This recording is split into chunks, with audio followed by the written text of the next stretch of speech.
Welcome to WholeCEO with Lisa G.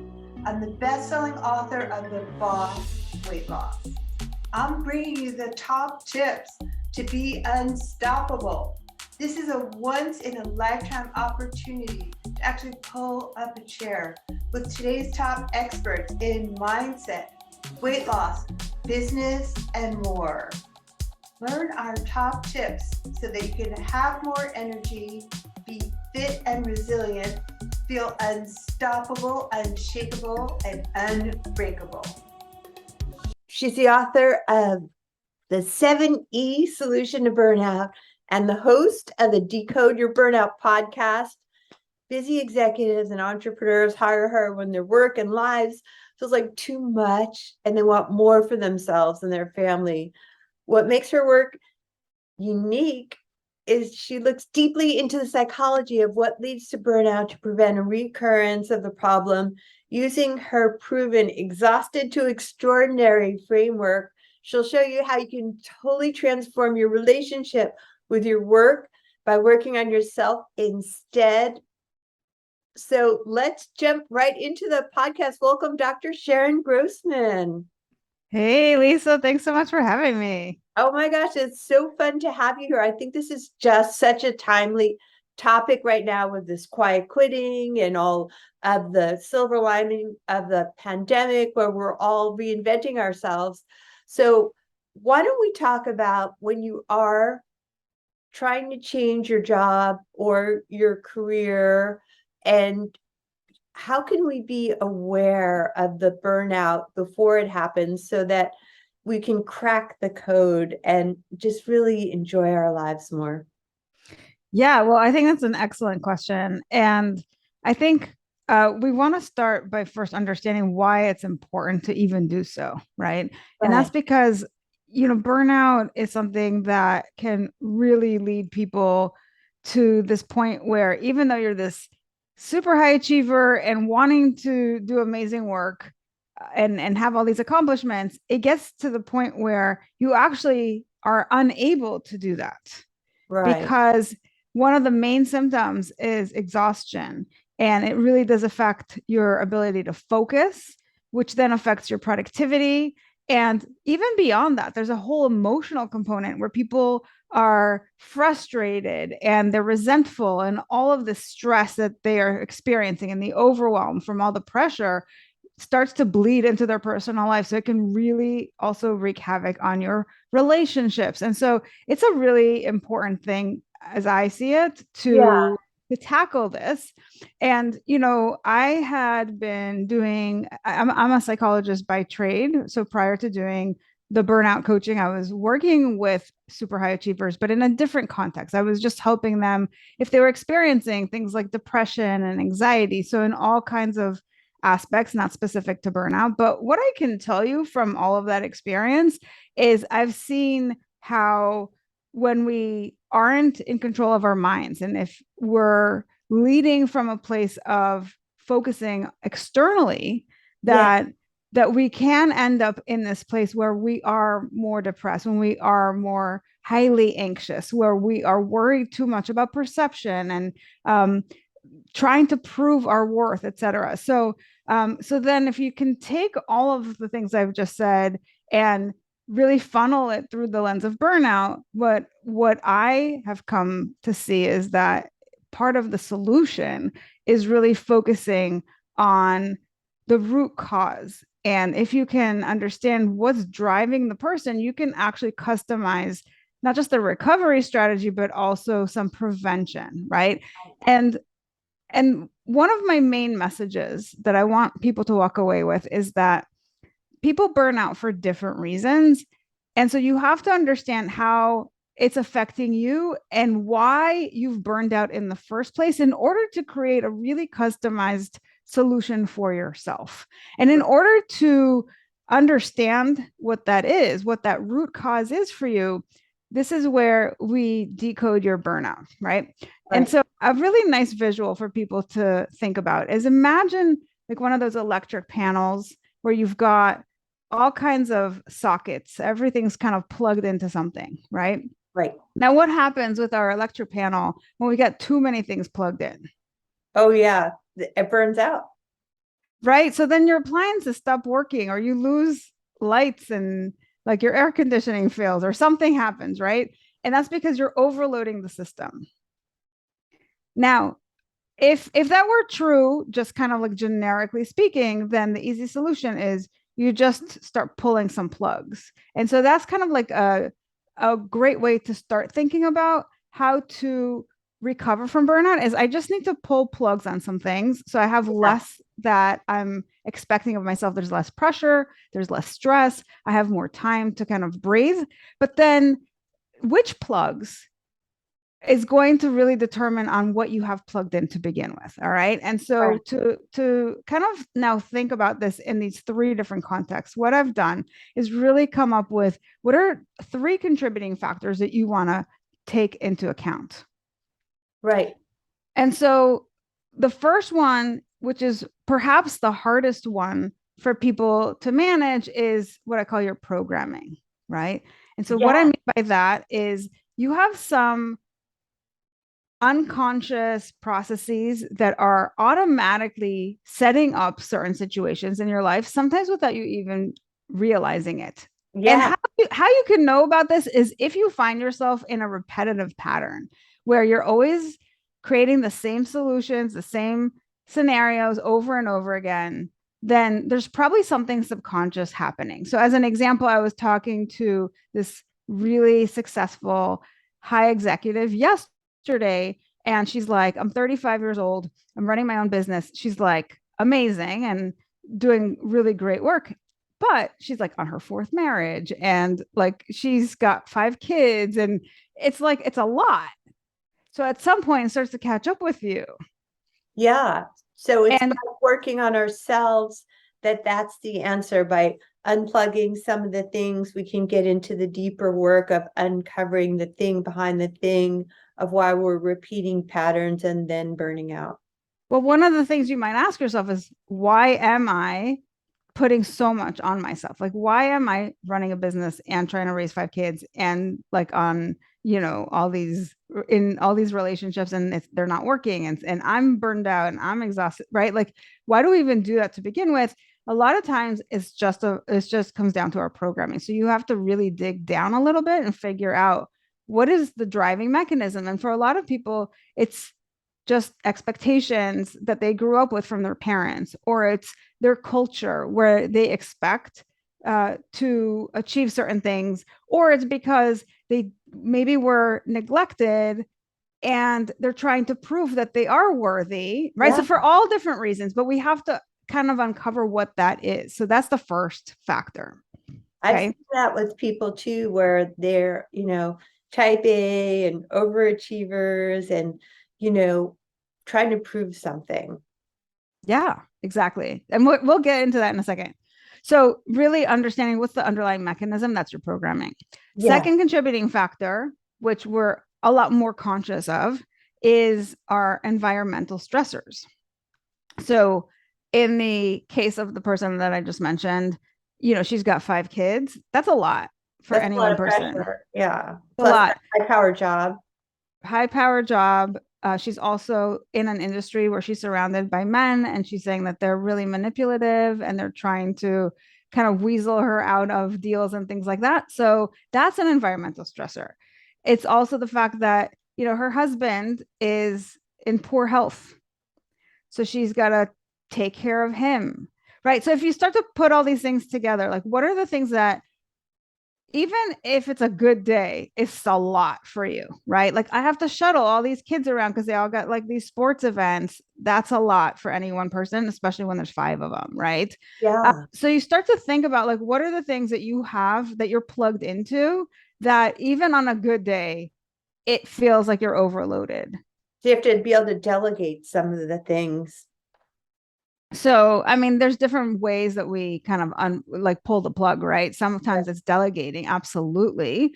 Sometimes it's just saying like, I'm going to hire somebody to do it for me, Right. like somebody to clean my house, somebody to shuttle my kids around, somebody to cook my meals, or get one of those meal kits that get delivered, right? So each of us has to figure out what that is for us. There isn't like a one set formula. Yeah. But it is about kind of figuring out how to do less, right? And then the third factor is what I call your personality or your burnout profile. Okay. And so the way that I've done this is I have really broken this down into 3 different profiles, if you will. So as I describe these, I want you to really think about how this is showing up for you and where you kind of can see yourself. Where does this land for you? So just kind of big overview. The 3 types are the thinker, the feeler, and the doer.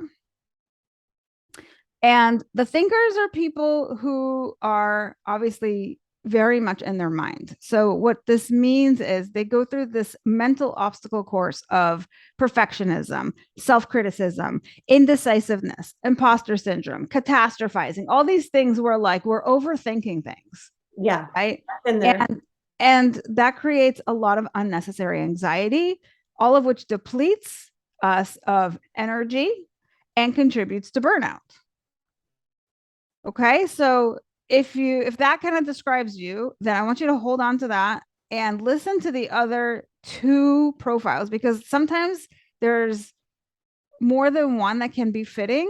Right. And for each one, we need to think about what to do. So we'll come to that. But just for now, that was the thinker. The feelers are people who burn out because they focus on pleasing other people. They're also highly sensitive. So they tend to really absorb like a sponge other people's emotions. So these are your highly sensitive folks. And so what they do is they end up taking on more than they can chew, either because they're trying to please or because they've just absorbed emotionally everything that's going on around them. And so all of this ends up overwhelming them. And it makes them also feel kind of trapped and emotionally exhausted no matter what they do. Agree. And I can see where people would be more than one of just those first 2 profiles, because we don't all fit into the exact same category. Exactly. Sometimes, like I said, there's more than one. And all that means, Lisa, is that you have more things to unplug. Right. But you have to be strategic about like what you unplug and why. And this kind of helps to give you some input of like what to focus on, right? Right. And then finally we have the doers, and those are people who burn out because they just try to do too much. So it's like this person that I'm describing who's got a business, and she's trying to take care of everybody at home, and she's got to take care of her husband who's in poor health. She's doing all the shuttling around, she's doing all the things, and it's like it doesn't matter. Like the way she described it is, even though I am mentally and emotionally exhausted, which is a sign of burnout, I can always find the energy to get what I need done for my kids and for my family. So this is where like her priority comes in. So she's kind of like pushing herself artificially to be able to get all those things done. But then she says, let's say she does get a night's sleep where she's sleeping for 10 to 12 hours. She wakes up and she doesn't feel energized, which is another sign that you might be burned out, because it's like you're so depleted that even when you like oversleep, it's still not enough. Yeah, I think it's also true that self-care isn't even in the picture if she's just a doer and just taking care of all the things. Exactly. Like instead of like working on herself and finding out what feeds her soul so that she can be there for the people that she works with and loves and cares about. Yeah. And actually she talked about self-care, and she said, I know, like I'm really good at self-care and I know what to do, but she just doesn't make time for it because there's so many other people to take care of. And so what we see is we're putting ourselves on the back burner and saying, when I have time, then I'll take care of myself. And that's just doing it wrong, because it doesn't work. I agree, especially women. I see that, especially in case of somebody who's still a young mom from my vantage point. And it's a recipe for disaster. I have to tell you, I always believe in self-care, like even for myself, and I'm a doer and I'm busy and I think about stuff and I feel stuff. So I get it. I could come into at any point in my life, those different categories, but I'm committed to self-care. which is like really, really important. And so, if you find that you are somebody who works 70 plus hours a week while trying to raise kids, and maybe you have a kid with special needs, and then you get a puppy on top of it all, you're definitely a doer. And that's going to just lead your body to fall apart over time. Yeah, like I'm committed to a meditation practice, an exercise routine, and a social life. Like when I didn't have that social life part, I felt that I had burnt out during the pandemic. So Yeah. I changed it intentionally. Yeah. So all of this is to say, Lisa, that you have to first figure out really discover like what is your burnout profile. Right. So now that you've kind of heard what those things are, you want to then identify what are the beliefs that have shaped your personality that continues to drive your actions, right? So this comes back to the programming. So for example, thinkers really worry about things going wrong and they want to stay on top of their work. So they focus on quality and they believe that whatever they do is never good enough. And if something good does happen, it might be a result of their that they contributed to, right? So instead of taking credit for it, they say it won't last, or they're comparing themselves to other people and saying, well, it's not as good as Charlie's or Right. Vanessa's, right? Like so they're never satisfied, and those are the that's where the perfectionism really shines through. Right. Absolutely. And in the case of entrepreneurs, what we see is that sometimes we have a hard time. You talked about delegating. Sometimes you're like, I know that if I had a team doing all of the stuff, then I wouldn't be burning out because I would have less to do. But I don't trust people to do a good enough job. Yeah, that's the perfectionist. I've definitely Yes. had that recovering perfectionist gene too. And I love all of your things because it really comes down to the deep work of uncovering why you are the way that you are. And then I love all of these types because I think it can carry over into so many other parts of your life, not just burnout. 100%. Yeah, exactly. Relationships and Oh, yeah. everything. Everything, right? Because your programming shapes how you are in the world. So, yeah, it's going to affect how you are at work, how you are at home, how you are with other people, how you are with yourself, right? So, this is all encompassing. I'm just kind of funneling it through the lens of burnout because this is a real issue for people and something that they have a hard time figuring out how to kind of peel some of these layers. So, we're kind of just describing the process for people right now. Okay, well, do you have any like practical tips for our audience about how they can just quickly try to think about decoding their burnout and trying to see, Yeah. is any of this resonating? Do I fit into any of these categories? Why do I find myself here? What is the stuff that keeps coming up again and again? Yep. So, yeah, good question. So, if you've identified as a thinker, you really want to then next step is figure out what is the programming that's running the show. So, as we said, it usually falls back into this framework of I'm not good enough. And if I believe that on some level, then I believe that the work that I do is never good enough. And everything that I do isn't good enough. So, I always have to keep pushing. Right.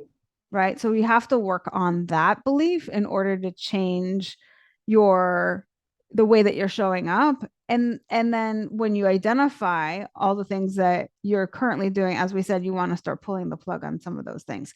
The feelers, if you're somebody who's identified with that, really tend to believe that other people's needs are more important than their own. And that's why they're going to prioritize other people over themselves. And so for them, the programming that they really need to tackle is their own self-importance, right? So that they can start saying, like, I get to engage in self-care without all of the guilt, which is a big thing that keeps them from being able to do it, because they went, as long as you believe that other people are more important than you, then you're going to feel guilty about putting yourself first. And resentful ultimately too of those people, right? Mm-hmm. Yeah. So that's what I would encourage for feelers. And then doers really equate their value with their productivity. So they're focusing not on quality, but on quantity and getting a ton done right? Because it's like more accomplishments, check, check, check. But really, it's the underlying belief is that nothing they ever do is enough. So it's not about it's not good enough, it's just not enough quantity wise. And so they need to continue to grind. And so they need to work on that piece that, you are enough and you are valuable and worthy as a human being without having to do another thing. Right. It's so eye-opening just looking at your life from the lens of thinker, feeler, doer, and see, why you're doing all those things if you are a current doer right now, and not comparing yourself to others, not trying to be perfect, and definitely putting self-care on the map. So it's really an eye-opening conversation. Is there any final tips you want to leave our audience with about burnout decoding? Yeah, I would say what you want to do is you want to construct your recovery strategy if you are burned out based on what your personality type is and how you cope under stress, because that's going to help you to restore balance. So, as a quick kind of final tip, I would say for thinkers, it might be focusing on things like letting go of the need to control things, overcoming the fear of failure, increasing self-compassion. We can go on, but I'll just leave you with those. For feelers, it's about creating more boundaries, shifting their belief around their importance, as we said, identifying what their needs are, because sometimes you're so out of touch with your own self, you don't even know what you need, right? So stopping to just ask that question. And for doers, it might be, as we said, the limiting belief around your self-worth, cutting back on your hours, and just finding ways to slow down. And this is something that's really, really challenging for you if you're a doer, because you're like, well, I could be doing all these other things. What do you mean I like just don't do anything? Like people get really anxious when they have that Right. belief. Yeah, because that's your norm. Like that Exactly. was my pandemic norm until I went on vacation, and I was like, well, I'm only gonna stay for a few days when I was staying at my friend's place out by the beach. And she's like, where are you going? And I was like, really? I could just slow down. And it was eye-opening for me. Yeah. So if anybody's listening to this and they're thinking like, oh, this really resonates, and you want to kind of talk about how to go from here, right? Yeah. How to go deeper into the process. What I'd love to offer your listeners is a breakthrough session with me. It's absolutely free. You just have to go to my website to sign up, or just go to bookachatwithsharon.com, and we'll really look at what are your goals, where are you now, and how to bridge the gap between the two. And so I'd like to offer 10 spots to anybody who's listening from this show. Oh, wow. That's super generous of you, Dr. Sharon. And where can people find you, Dr. Sharon Grossman? Well, all of the resources and things that I do can be found on my website, which is simply drsharongrossman.com. You can access my book, my blog, all of my content with regards to my podcast. Also, you mentioned my show, which is Decode Your Burnout, which is on all of the podcast platforms. So if people are interested into this decoding business, then definitely get on the show, because this is what we do every single week. Well, thank you, Dr. Sharon Grossman. You're a fabulous guest. I really think this is such a wonderful topic, and I really appreciate your wisdom bombs you're bringing to our audience today. Thanks, Lisa. It's fun. Thanks for coming to Whole CEO with Lisa G. After over 20 years helping people lose weight and get fit, I'm so excited to announce that I found the missing link with my coaching. Message me if you want to learn how to look better, feel better, and go faster with a master. Lisa G at lisagfit.com.